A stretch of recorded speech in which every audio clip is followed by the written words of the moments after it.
Hey everyone, I am back. It's Dr. Hammond here with your mental health moment. I hope that you have had a really great, amazing week. For those of you who tune in every single Tuesday, 8 p.m. Eastern Standard Time, right here on Black Women Empowered Incorporated Facebook page, YouTube, and LinkedIn Live, welcome back. And thanks so much for joining today. And for those of you who are brand new to Mental Health Moment with Dr. Hammond, which is every Tuesday, 8 p.m. Eastern Standard Time. Welcome, welcome. Thanks for those who are starting to join here today. Let me know where you are tuning in from in the chat. And for those of you watching the replay on Dr. Nikisha Hammond YouTube, welcome. Be sure to like this video, share, and subscribe. And let me make sure that comments are actually coming in here, which sometimes takes a while. So I can't read your guys' comments yet, but let me know while I'm waiting for this to click over here. Let me know where you're tuning in from today in the chat. Today I'm in the Tampa Bay area of Florida, where I reside. And I know most of you usually tune in from all over. So welcome, welcome again. And thanks so much for tuning in here. There we go. Comments are starting to come in now. So welcome from New Orleans. Welcome, welcome. Charlotte, North Carolina is in the house. Welcome, and thanks again so much for joining here today. So for those of you who are new to Mental Health Moment, again, it's every Tuesday, 8 p.m. Eastern Standard Time here live. And essentially, Mental Health Moment is about ways that you can work on showing up powerfully for yourself and for those around you, right? So just finding ways to always get back into a place of wellness because, as we all know, things happen in life. We get distracted, disappointments happen, great things happen, like life happens, right? And it's really important to make sure that we're getting back to making ourselves our number one priorities and doing what we can to grow as people. So that's what Mental Health Moment is all about, in case you're new. But thanks for those who are still starting to join here. Callie's in the house. Welcome. Detroit, Atlanta, Dallas. I feel like Atlanta is my second home, but that's a whole nother story because I am often there. I think that was definitely the city I was in most last year as I was traveling around doing different projects. But welcome, welcome. Dallas is in the house as well. Spartanburg, South Carolina is in the house. Welcome. San Francisco is back. Welcome, welcome. And thanks again for those who are starting to join here today. So on today's Mental Health Moment, it's been on my heart to share this with you because I think it's important. At the beginning of this year, we've talked a lot about, moving into a new year. A lot of you maybe, hopefully, are still in a mode of new year, new me, and all these goals and things to think about and have ways to get better, right? But again, as I mentioned earlier, sometimes on our mental health and wellness journeys, things happen. So things happen that may disappoint us. Things happen that maybe we disappoint ourselves. The actions we take, we're disappointed with how we reacted in certain situations. People can disappoint you, situations can disappoint you, life happens, right? But how do you deal with anger? Anger is a very strong emotion. So how do you deal with anger? Have you really taken a moment? Hopefully so. But when you do check in with yourself to really think about what is it maybe, and you don't have to, well, unless you really want to, but you don't have to answer this in the chat because this is more of a personal question for you to think about. But what do you need to let go of today? And knowing that letting go it's not always easy. It depends on what it is. There's a lot of things that happen to us or for us, but letting go is really important, especially when it comes to anger, because anger in its strongest form can lead to disease. It can lead to mental breakdown. It can lead to stress. It can lead to anxiety. It can lead to depression, all these sorts of things when we really start harboring these negative, angry feelings. So whatever it is for you, again, you can answer the chat if you want to, but you don't have to because this one's more of a personal one today. But when you think about today, what do you really need to let go of and not harbor the resentment or the anger or whatever it is? When you think about that, then you have to ask yourself, okay, are you ready?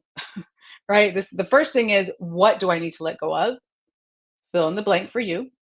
And then the second thing is, are you ready to? and be honest with yourself. Like these are questions for you. So I know some of you take notes. And hey, for those who are still starting to join here, it's Dr. Hammond here with your mental health moment. Savannah's in the house, St. Louis, Huntsville, Virginia. Welcome, welcome. Yeah, I already said Savannah. So for some of you, I know sometimes you take notes on mental health moments. So if you're taking notes, again, thinking about, and for those of you just joining, we're thinking about how can you work on clearing some anger, right? Anger is a strong emotion. Anger is a normal emotion to have, but the problem is when anger starts to really fester and you're holding on to anger over time, you're holding on to resentment over time, that is not helpful for you. Physically, emotionally, spiritually, mentally, not helpful, right? So because it's not, then you have to ask yourself, man, what do I need to let go of? And here's the thing, okay? Take a step back, especially for those of you new. And hey, thanks for joining here. Today, San Francisco, Jacksonville. Welcome, welcome. Thanks so much for joining. So again, these are things for you to reflect on because you know what it is that you need to let go of or work on letting go of. And then the second question, as I mentioned, is are you ready to take that step? And the third thing to keep in mind, you all, is that each and every one of us have a process with this. It's just that it looks differently, right? We all have different life experiences. Some of you may be going through something where you're like, man, you still need to work on forgiveness of something that happened in your childhood, right? Whatever that may be. For some of you, you're like, nope, I'm good. I've done my healing work, my inner work, therapy, fill in the blank, whatever it is for you that helped you get past certain things in your childhood. Maybe it's something that happened to you yesterday, right? But you're still holding on, or something that happened last week or last month or last year, and you're still holding on. You have to really ask yourself, is this working for you? Is this healthy for you? Is this really truly healthy for you? And hopefully you answer, no, it's not healthy for me to hold on to grudges, to hold on to the resentment, to hold on to the anger and what it does to you physically and mentally and emotionally and spiritually, right? It's not a healthy thing to do. So how can you take the steps to work on that? Right. And Huntsville, Alabama's in the house too. Welcome, welcome. Thanks so much for joining here today. So today we're talking about anger, right? Because again, a lot's going to happen. Like that's life. So I want you to really think about after you really examine to yourself, like, man, what do I need to let go of? Because I know you've seen it before, because it usually pops up on my social feeds now and then. I see little memes or little, posters that say like, just let it go. And sometimes it's hard. Well, I'm always honest with you on mental health moment that not everything that I'm sharing each week, some of these wellness tips, they're not overnight things to do, but they're starts to a process. Sometimes how long the process takes, it really depends on what it is you're working on. But the reason why it's so important, before I share some tips to manage your anger or to manage that resentment, the reason why it's important, you all, is that we're all on a healing journey, right? The purpose of mental health moment, the purpose why I'm here every single week with you all, is because when you can work on yourself, when you can work on becoming the best version of who you are, it makes a dramatic difference, not only in your life, but the people around you. So whether it's your family, whether it's your friends, whether it's your community, people at work, school, wherever it is that you reside, and the people around you are also going to have more positive experiences too.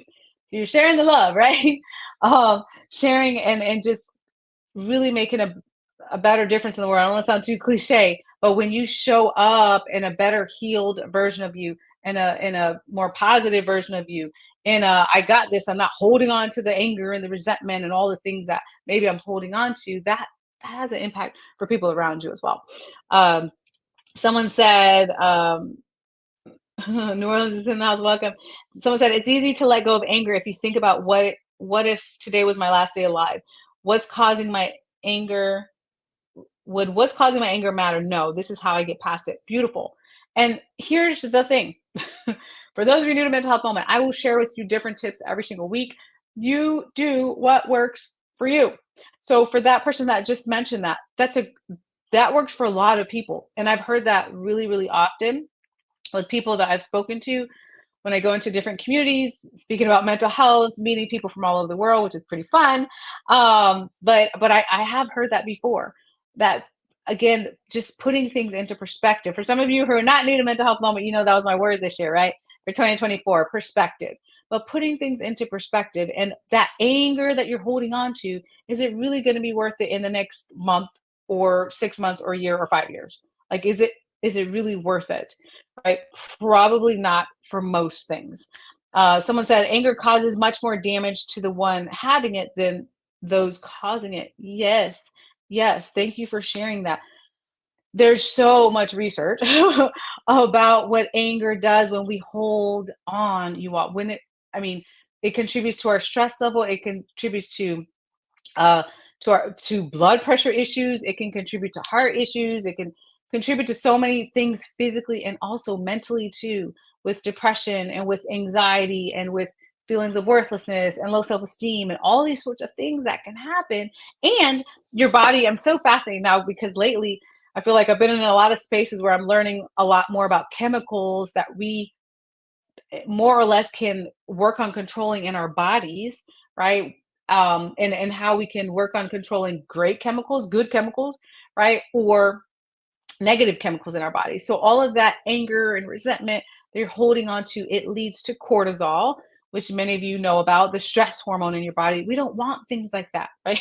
We're trying to flush these things out. We want to get rid of toxins. We want to be healthy physically in our bodies. We want to be healthy mentally in our mind, right? So again, clinging to that anger is not helpful to you. So I really want you to think about, and oh, for those of you who are here a little bit earlier, and I asked you to think about, are you ready to take that step? I didn't mean, because for some of you it's big. Like you may be like, I'm holding on to some anger for some really deep traumatic things. Not an overnight process, right? To forgive and just poof, let it go. I get it. It doesn't work like that. But you may be like, man, I'm ready to take a step in that direction to work on lowering my anger, to work on growing physically and mentally and spiritually and emotionally, all these things through that. You may be ready to take that baby step, which is okay. Or it may be something that you're like, man, I got in a silly argument with my coworker and I was mad at them. Something minor, right? That's a little bit easier to get over. So you also have to weigh out whatever it is that you're angry about. But bottom line is, as you all know, it doesn't help you grow as a person to hold on. I know people, I've met thousands of people at this point in my career from all over the world, which has been really cool, by the way. I love learning about different cultures, different people, different walks of life. But what saddens me sometimes, and not from a place of judgment, but what saddens me sometimes is people that I've talked to who hold on to so much anger for the whole lives, like the whole lives, and it really, really impacts them physically and mentally, really truly impacts them for a long time because of things that have happened to them, and holding on so tight to that anger and resentment. So I share this with you for you to hopefully get into a mental space, at least, to be like, you know what, let me take this space and let me take this opportunity to really think about how can I lower my anger levels and lower my resentment. Someone else said, I can't hold on to negative feelings because of my health. It shows up as MS symptoms. Beautiful, beautiful. Thank you for sharing that. And absolutely, whether I mean, we all have different physical abilities, or maybe some of us have chronic physical conditions, or just different levels of what we're able to do physically in our body. But regardless of where we're at on that spectrum, stress affects all of us in different ways, right? And it, I mean, gosh, I met so many people. I have so many stories on that, but nonetheless, yes, there's so much research to show how it can affect pain levels, how it can affect chronic diseases, how it can cause chronic diseases. There's so much stuff that's presentable, or I mean, preventable, you all, when it comes to stress and anger. Like there's so many, not everything, but there's so many diseases that are preventable when we work on our stress and anger and sadness and anxiety and all these types of things. Good evening from Fort Worth, Texas. Welcome, welcome. Yeah, that's really hard. Someone said, I'm angry with someone who died and he didn't try to resolve the issue before he died. Trying to get past that is hard. It is hard. Grief is just terribly hard. And yes, that is a really difficult situation. For some of you, again, as I mentioned, dealing with whatever type of anger or resentment that you have, one of the things that's really important to think about is, what is your healthy outlet? for this. Healthy, keyword healthy outlets. There's a lot of outlets that I've seen people use for anger, not healthy. So again, healthy outlet. What is your outlet for that anger? Because you have a you have a choice. Not easy to do, but you have a choice when it comes to anger. Either you let it fester in your body, which for some of us, we suppress our anger. It's going to come out in some way. It just is. So it's going to come out verbally, it could come out physically, it could come out yelling at people, lashing out, or not physically outward, but inwardly, again, affecting your body, affecting your mind. Like it, we have to release the anger, right? It does things when we hold it in. Um, but you have a choice of whether or not to keep this all inside or to work on releasing it through healthy outlets.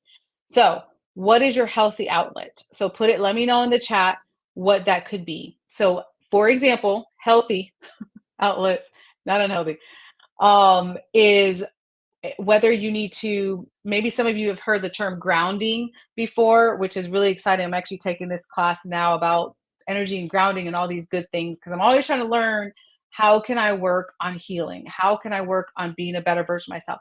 Everything that I teach you every single week on Mental Health Moment, I practice in my own life as well in the way that works for me. And I want you to do the same thing. But again, healthy outlet could be something like grounding, which means that wherever that is for you, that's a peaceful place. A lot of times when people hear of grounding, they hear of being in nature. For example, that's a popular place. Maybe being on a beach or by a lake or mountain or wherever scenery you have around you, whatever's close to you. I'm in Florida, so I'm close to the beaches, kind of lucky. But maybe you're not near a beach. So it's a park or wherever it is that you're near, but you're in nature, right? And you plant your feet on the grass and you work on grounding yourself and really taking in nature around you and trying to like physically move, mentally and physically move the anger out of your body, right? It comes through deep breathing. Sometimes it's meditation, sometimes it's taking a minute, releasing out of your body the frustrations, the anger, the resentment, the disappointments, all the things that just again fester and do not bring you any purpose or value and help you with your health, right? So that's one example of a healthy outlet. So doing things like grounding. I like to do grounding, um, yeah, when I travel, or not just when I travel, also where I live. Because you can do grounding anywhere. That was just one example in nature. You can do grounding sitting in your room. You can do grounding sitting right now and just really getting into the zone and um, like feeling the space around you, working sure that you're being present, working to make sure that you're being present, things like that. Like there's a whole process on that. That's actually a whole nother mental health moment. But that was just one example again of a healthy outlet that you can have to work on like moving your anger out of your body. The other thing is there's so many physical activities that you can do. Movement is huge when it comes to anger. You've seen it before. You don't have to be a boxer unless you like to do that. Um, but boxers do it. People in sports do it, like just literally physically getting anger out. Going to the gym, going for a walk, going for a run, hiking, swimming, biking, whatever it is that you like to do, whatever form of movement that works for you and your physical abilities and your what you like to do and brings you joy, that's another way to again try to move the anger out of your body, move that um, help your body with stress hormones, those sorts of things, like to literally move it out of your body so it's not stuck. Right. So that's just again another example. There's so many things that you can do. The biggest and most important thing to think about is being intentional with this though. Like being in a space where you can say, again, check in with yourself, which I preach all the time on Mental Health Moment. But the reason why I preach it is because you're in a different space today than maybe you were a week ago, a month ago, a year ago, 5 years ago. We change. We're allowed to change. And maybe right now you're like, you know what? I'm good. I don't feel any anger. I don't feel any resentment. There's nothing I really need to let go of right now. Fantastic. But then a year from now, or 6 months from now, or tomorrow, something may change and something pops up. Right. So just being aware of where you're at, right? There's many situations throughout my life that I've had to work on. forgiveness and letting go and healing from those things, right? So I'm in a state of like, okay, what do I need to heal from now? Like, how do I need to grow as a person? Like, but always having that and making sure you're checking in and doing the things, being with being or using your healthy outlets to process the anger and making sure that you move this out of your body and out of your mind as well. And again, it's not always overnight, and that's okay. It's a process, as I always say. Until the moment, it's a process. Someone said they're tuning in from Arizona. Welcome, welcome. Someone said, let go and let God handle it. Beautiful. Forgiveness, meditating, go into gratitude. Ooh, that's one of my favorites too. Silence. Ooh, very powerful. Extremely powerful. Silence sometimes, I'm glad someone brought that up. Silence sometimes, and thank you all for putting in the chat what you all are using. Science. Silence is such a powerful tool, but it can be scary at first if you don't take the time to really go into silence and you're not aware of your thoughts, especially if you're dealing with negative self-talk. Especially and actually with anger, some of you may be angry at other people or resentful of situations that did or didn't happen, but also some of you might be angry with yourself. So when we're angry at ourselves, we tend to tell ourselves a whole bunch of stuff that's not true. We could use harsh negative self-talk. So when you get silent, which is a powerful tool, but when you get silent, it might be hard for you because you're like, man, I can't stop thinking about, what I should have done, what I shouldn't have done. I'm a this, I'm a that. Like just the negative thinking that you may get into because maybe for you, your anger that you need to let go of is about you. And that's okay. it going to silence or going into meditation, it takes practice. It does get easier for most people, but it does take practice and it takes getting through the part in the beginning where you're like, man, I don't feel like I could turn my thoughts off.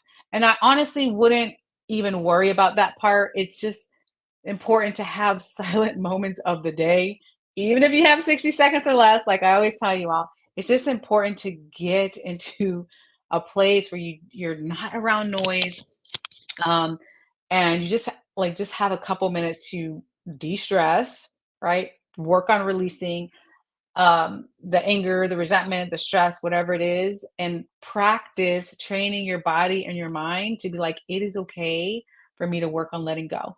Like you can literally, for some of you, maybe use affirmations and you could tell yourself, let it go. Is it going to magically is it magically going to go away your stress in the first 5 seconds? Of course not. But over time, you're training your brain to work on letting things go.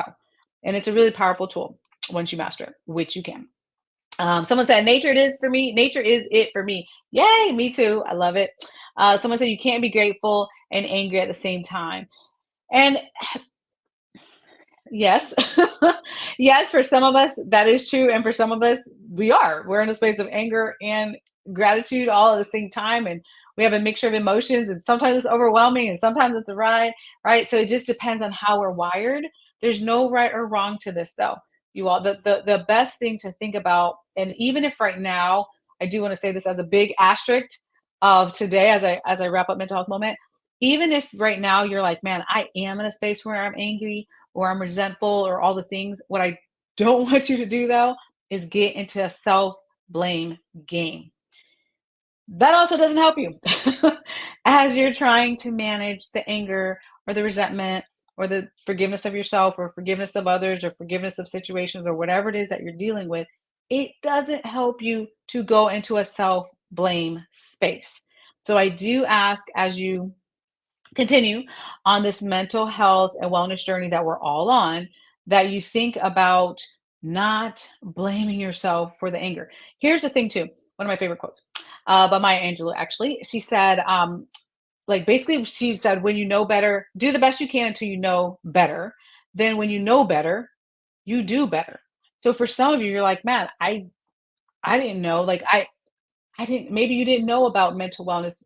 Maybe you did or didn't know about how to manage anger. Maybe you did or didn't know about grounding or anger management or how important it is physically and emotionally and spiritually and mentally for you to work on letting things go and processing them and healing and letting things go. Maybe you didn't know any of that, right? So you're in a we're in a different space now, right? You're learning, take your time. Maybe you did know, but it was just hard to do. Like things are hard, you all. Like emotions are tough. I wish we could just snap out of things. I wish I had a magic wand, y'all. Okay, that's another mental health moment. I wish I had a magic wand, like it to just be like, oh, or all of us just to be like, oh, we're good. No, it takes time to heal. Right? It absolutely takes time to heal. So do not play the self blame game. Make that promise to yourself at least as you're going through whatever healing process and journey that you are going through. Someone else said, oh, let me go away. Ooh, someone said I ground on my PEMF mat. That is so fun. I've seen those online. I haven't tried them as yet. I honestly, I do not know what PEMF stands for, but I know it's a grounding mat. I don't know the exact acronyms, but nonetheless, I have been seeing those recently about the grounding mats, and I find the whole process fascinating. So that's pretty cool. I am really lucky though because I'm in Florida, so I have a beach and I have warm weather most of the year. I don't have to worry about snow. I'm not trying to brag for those of y'all in snow right now, but I don't have to worry about that. So usually I can just get outside on the grass or on a beach or somewhere warm and start to ground. So I'm a little fortunate in that way. However, I think it's fascinating.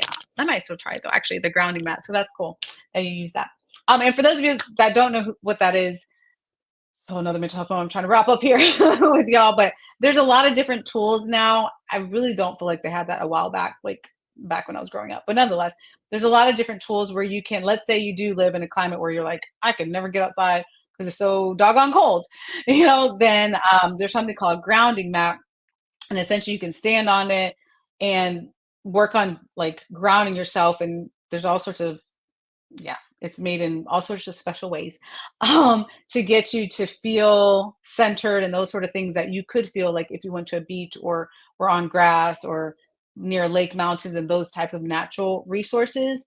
It's basically that. So yes, I have not personally tried it myself, but I've been interested in it. So cool.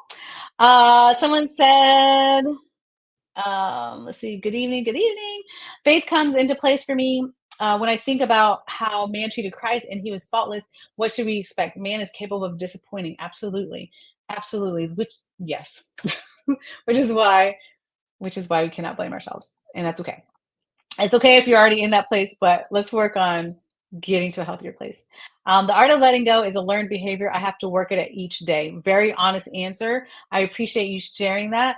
Many of us, including myself, which is okay, you all, we are working hopefully daily, if not weekly, but we are actively working on becoming better versions of ourselves, which is a great thing to do.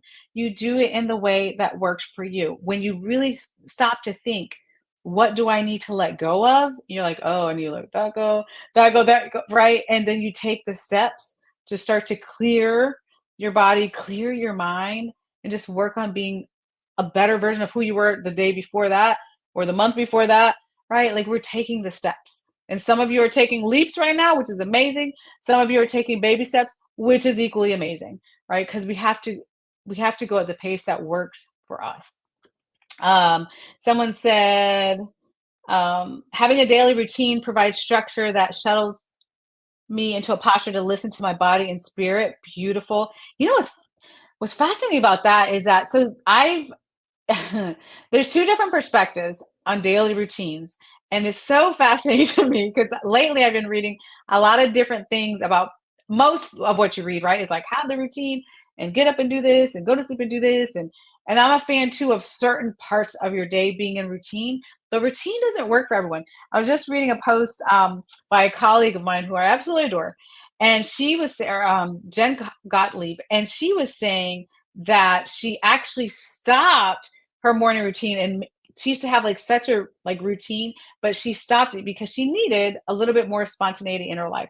So I just thought that was fascinating. I know, and I know of other people too that do that. They're like, no, I like this. I like to begin my day in a different way. Versus I started, many of you know, I think a year or two ago, having more structured routines as soon as I wake up, gratitude practices, devotionals, not going to my cell phone right away, which is tempting sometimes, but not doing that to start and being more intentional. But there's no right or wrong, you all. Again, you have to do what works for you. So thank you for sharing that. Someone said it's a learning process. We learn every day. Trust the process. Absolutely. Oh no, I'm sorry to hear that. Someone said I'm dealing with a lot of bullies and getting bullied by them for the last few years. Really sorry to hear that. I hope that situation gets better for you. I know depending on where that happens, whether it's in the workplace, family, friends, coworkers, neighbors, wherever that's happening, um, or if that's happening to anyone else in the chat or in the group today, it's really hard sometimes because unfortunately we cannot control what other people do or say to us. I wish we could. We can't. But we can control our own perspective, our own actions, our own healing process. Some of you are in environments, especially maybe if it's work environments where there's things that make you angry and get you upset, right? And there's certain things again you might not be able to control the team you work with, or wherever it is, the people that you're around. Sometimes you're not able to step away or whatever it is that's happening in your life. Then we have to work on the healing aspect of that. What can we control? What can we change? What can we do for ourselves to get through and cope with those situations, right? So that's really, really important for you to be thinking about. You're absolutely welcome. Hello from Atlanta, Johns Creek, Georgia. Welcome, welcome. Someone said that. Good morning to you as well. Okay, so I'm gonna wrap up here for real because I said that like 5 minutes ago. But if you guys need me at any time, you can always go to drnikishahammond.com. I do have a little well, it's not okay. I can't announce fully yet. But for those of you who have been tuning into Mental Health Moment for the past, I don't know, couple months or so, I think I vaguely said a little bit that I do have a new book coming out, so I'm super excited about it. But I will make the official announcement, coming up in the next month or so with all the information about it, because I'll have all the details on that. But I'm super excited about it. So I'm unofficially making an announcement that I'll have another announcement about the book. But I'm super excited about that. And I'll let you guys know all the details, of course, as soon as I have it. But again, drnikishahammond.com if you need me.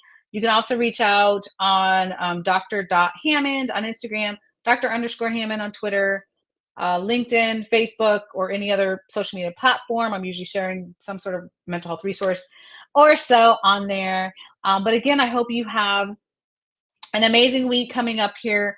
Again, really think about today. Again, what do you need to let go of? Letting go is not an overnight process, depending on what it is, but it's the beginning of a journey or the continuation of a journey. But at least knowing that when you work on letting go of the anger and the resentment, you're working on your health. You're working on showing up more powerfully for yourself. You're working on healing yourself so you can be a better version of who you are for those around you. Right. So taking those steps are really critically important. So I'm going to leave you with that. Have an amazing week, and I'll be back next Tuesday, 8 p.m. Eastern Standard Time, right here on Black Women Empowered Incorporated Facebook page, YouTube, and LinkedIn Live. Be blessed, and I'll see you next week, you guys. Bye, guys.